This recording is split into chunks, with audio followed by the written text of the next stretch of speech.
There were some very well-deserved awards that were given. The Bailey family, Coach Lee, Ooh. tell us about the Bailey family.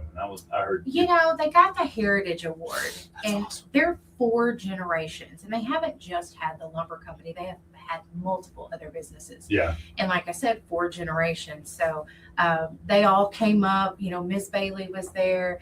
It was really wonderful. Mike talked a little bit, and he got a little choked up. He was thinking about his dad. He's like, man, I wish my dad was here. So it was a great moment. He is very proud of that award. You could tell. He should be. They deserve it. It is well deserved. Absolutely. So it was great. It was really great for that. Coach Lee too.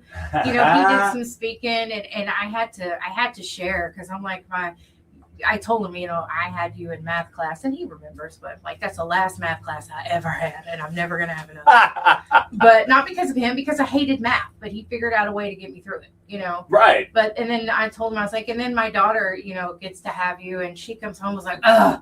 Coach Lee made me do this. Coach Lee made me do that. And, like I know kids who literally will argue and fight with Coach Lee.